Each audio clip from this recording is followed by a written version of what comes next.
Hello दोस्तों, आप सभी का स्वागत है एनीमे की इस दुनिया में। तो इस एपिसोड की स्टार्टिंग में हम देखते हैं कि दो लोगों का अंतिम संस्कार चल रहा है, तो वहीं दूसरी तरफ कुछ लोग मिलकर एक आदमी को घर से बाहर निकाल देते हैं। बाहर बारिश हो रही थी, लेकिन फिर भी वो आदमी उदास होकर जाने लगता है। तभी उस आदमी की नजर कुछ बच्चों की तरफ जाती है जो कि रास्ते पर खड़े होकर बहस कर रहे थे। वो आदमी देखता है कि एक ट्रक उनकी तरफ आ रहा है और ये देखकर वो आदमी उन बच्चों को बचाने के लिए आगे बढ़ता है, लेकिन बदकिस्मती से उसका एक्सीडेंट हो जाता है। और अब हमें पता चलता है कि वो आदमी रूडी का पिछला जन्म था और ये सारी चीजें रूडी सपने में देख रहा था और सपने में देखकर वो बहुत डर जाता है। तभी उसके मम्मी पापा के रूम से कुछ आवाजें सुनाई देती हैं और ये सुनकर रूडी सोचता है कि अगर मैं उनके रूम में जाकर पूछूं कि आप दोनों क्या कर रहे हो तो कैसा रहेगा। इतना कहने के साथ ही वो शैतानी हंसी हंसने लगता है। ही ही ही ही ही ही ही। आगे वो बाहर जाता है तो देखता है कि रॉक्सी उसके पेरेंट्स के कमरे में झांक रही है और ये देखकर रूडी वापस अपने कमरे में चला जाता है और सोचता है कि ये सब प्यूबर्टी की वजह से हो रहा है, मैं उसकी हालत समझ सकता हूँ। और इतना कहते ही वो फिर शैतानी हंसी हंसने लगता है। ही ही ही ही ही ही ही। और फिर ऐसे ही हंसते खेलते हुए 6 महीने बीत जाते हैं। रूडी रॉक्सी की वजह से बहुत जल्दी इंटरमीडिएट लेवल का मैजिक सीख जाता है। आगे हम देखते हैं कि रात को रॉक्सी रूडी को पढ़ा रही थी, पर रूडी का ध्यान कहीं और ही है। तभी रूडी कहता है कि मैं ये देख के हैरान हूँ कि इस दुनिया में डीमंस एंड स्पिरिट्स भी रहते हैं। जिस पर रॉक्सी कहती है, वैसे तुम्हारी जानकारी के लिए बता दूं कि मैं भी एक डीमन हूँ और इसीलिए तुम्हारे मॉम डैड मुझे देखकर चौंक गए थे जब मैं पहली बार यहाँ पर आई थी। असल में वो दोनों मेरे हेयर कलर को देखकर चौंक गए थे। यहाँ पर वो ये भी बताती है कि लगभग 400-500 साल पहले इंसानों और शैतानों के बीच एक खतरनाक लड़ाई हुई थी। वो लड़ाई काफी ज्यादा खतरनाक थी और उसी लड़ाई के बाद से डीमंस और इंसान एक दूसरे से अलग रहने लगे और इसी कारण से तो उस दिन तुम्हारे मॉम डैड मुझे देखकर चौंक गए थे। आगे वो रूडी के सामने जाकर उससे कहती है कि इमरल्ड ग्रीन कलर के बाल वाले लोग जिनके सर पर रेड कलर का स्टोन होता है उनसे दूर रहना। अगर उन्होंने तुम्हें देख लिया तो वो तुम्हारा पीछा करके तुम्हारे घर पर आकर तुम्हारी पूरी फैमिली को खत्म कर देंगे। जिसे सुनकर रूडी कहता है कि हाँ हाँ ठीक है, मैं उनसे दूर रहूंगा। आगे रॉक्सी अपने बालों को देखकर कहती है कि कभी कभी मेरे बाल भी इमरल्ड ग्रीन कलर के दिखने लगते हैं, शायद मेरे साथ कुछ तो अजीब हो रहा है। जिस पर रूडी कहता है कि नहीं यार, आपके बाल तो बहुत सुंदर हैं। जिसे सुनकर रॉक्सी कहती है कि तुम्हारा शुक्रिया, पर तुम ये बात उससे कहना जिससे तुम फ्यूचर में प्यार करोगे। वो लड़की ये बात सुनकर काफी ज्यादा खुश होगी, समझ गए छोटे बच्चे। जिसे सुनकर रूडी कहता है लेकिन मैं तो आपसे प्यार करता हूँ सेंसेई। जिस पर रॉक्सी कहती है अच्छा बेटा, अगर 10 साल बाद भी तुम्हारा ये विचार ना बदले तो ये बात फिर से कहना, तब मैं इसके बारे में जरूर सोचूंगी। इसके बाद हमें रूडी का बर्थडे सेलिब्रेशन का सीन दिखाया जाता है, जहाँ पर रूडी हमको बताता है कि इस दुनिया में हर साल बर्थडे नहीं मनाया जाता है, बल्कि हर 5 साल में एक बार मनाया जाता है, जैसे कि 5, 10, 15, 20 ऐसे। फिर आगे सभी लोग रूडी को बर्थडे विश करते हैं।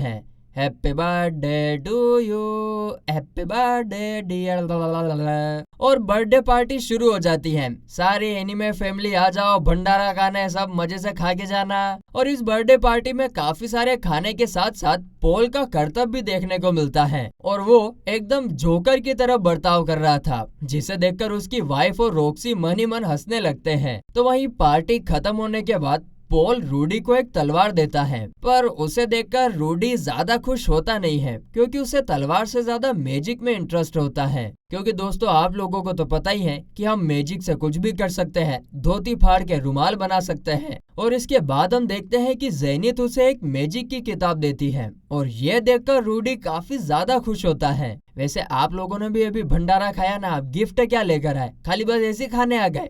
वाह भाई वाह, बढ़िया है। आगे रॉक्सी रूडी को एक जादुई स्टोन देते हुए कहती है कि ये स्टोन तुम्हारी जादुई शक्तियों को और भी आगे बढ़ा देगा। ये सुनकर रूडी और भी ज्यादा खुश हो जाता है। अरे वाह। आगे रॉक्सी रूडी से ये भी कहती है कि कल मैं तुम्हारा ग्रेजुएशन एग्जाम लूंगी। रूडी कहता है अरे आज के दिन तो एग्जाम की बात मत करो यार, शांति से रहने दो ना यार, अभी अभी तो एग्जाम खत्म हुई है। फिर बाद में रूडी एक खिड़की के सामने बैठकर अपने पिछले जन्म की बातें याद करने लगता है उसे हमेशा बहुत बुरी तरीके से बुली किया जाता था और इसीलिए उसने घर से निकलना भी छोड़ दिया था। वो हमेशा पूरे पूरे दिन अकेला रहने लग गया था और इसकी वजह से उसकी पूरी जिंदगी बोरिंग और बेकार हो गई थी। इसके बाद हमें अगले दिन का सीन दिखाया जाता है जहाँ पर रूडी बाहर जाने से डर रहा होता है। उसे देखकर रॉक्सी कहती है, अच्छा तो तुम इस घोड़े से डर रहे हो। जिस पर बेचारा रूडी जो अपनी मम्मी के पीछे छुपा हुआ था वो कुछ नहीं कह पाता है क्योंकि वो रॉक्सी को बताना ही नहीं चाहता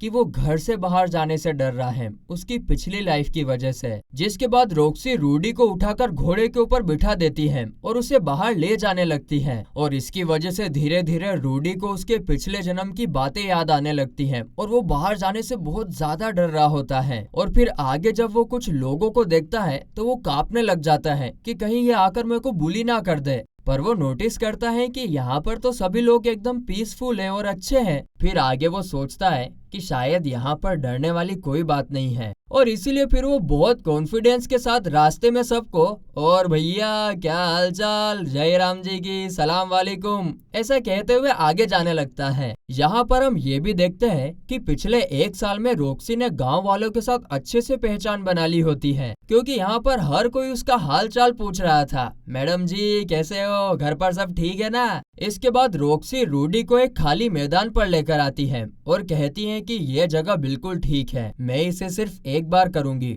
ठीक से देखना और याद कर लेना। जिस पर रूडी पूछता है कि क्या ये कोई सीक्रेट मैजिक है, इसलिए हम सभी लोगों को अवॉइड कर कर इधर आकर कर रहे हैं। जिस पर रॉक्सी कहती है कि नहीं, पर यह बहुत ही खतरनाक मैजिक है जिससे लोगों को या फिर उनकी फसल को नुकसान पहुंच सकता है, इसीलिए हम इस वीराने में आए हैं। फिर रॉक्सी चलते चलते एक जगह पर आकर रुक जाती है और लंबी सांसें लेकर कहती है, पानी की जादुई स्पिरिट के रूप में अब पानी के जरिए जमीन पर सुनामी लाओ, मैं आपसे कह रही हूँ, the Prince of thunder emperor. उसके इतना कहते ही वहाँ पर काफी तेज तूफान आ जाता है और एक बिजली उनके घोड़े के ऊपर गिर जाती है, जिसे देखकर रॉक्सी एकदम काफी ज्यादा घबरा जाती है और इसीलिए वो तुरंत घोड़े के ऊपर हीलिंग मैजिक करके उसे ठीक कर देती है। और फिर वो रूडी से कहती है कि प्लीज यार तुम ये बात किसी को मत बताना। जिस पर रूडी कहता है, अरे ना, आप चिंता मत करो, मैं ये बात किसी को नहीं बताऊंगा। इसके बाद रॉक्सी रूडी को भी ये मैजिक ट्राई करने के लिए कहती है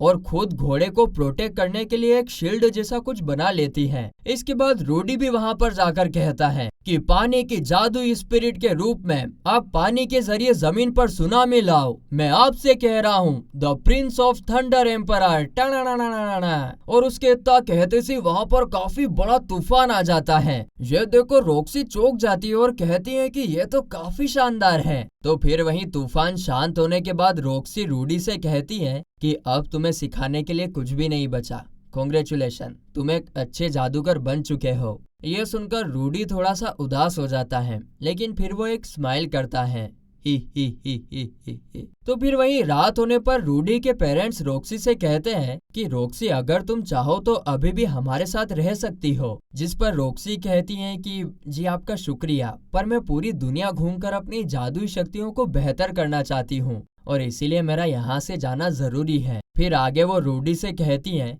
कि मैंने अपना बेस्ट दिया तुम्हें ट्रेन करने में, पर मुझे लगता है कि मैं तुम्हें सिखाने के लायक नहीं हूँ क्योंकि तुम पहले से ही मैजिक के लिए काफी ज्यादा टैलेंटेड हो। जिसे सुनकर रूडी कहता है कि नहीं, ये सच नहीं है, आपने मुझे काफी कुछ सिखाया है, अगर आप नहीं होती तो शायद मैं आज इतना मैजिक नहीं कर पाता। जिसके बाद रॉक्सी अपने होम टाउन की लॉकेट रूडी को पहना देती है और यह देखकर रूडी काफी खुश हो जाता है और कहता है, सेंसेई, मैं इसे संभाल कर रखूंगा। और फिर इसके बाद रॉक्सी वहां से चली जाती है और यह देखकर पॉल और जेनिथ रोने लगते हैं, अंग्या उआ अंग्या।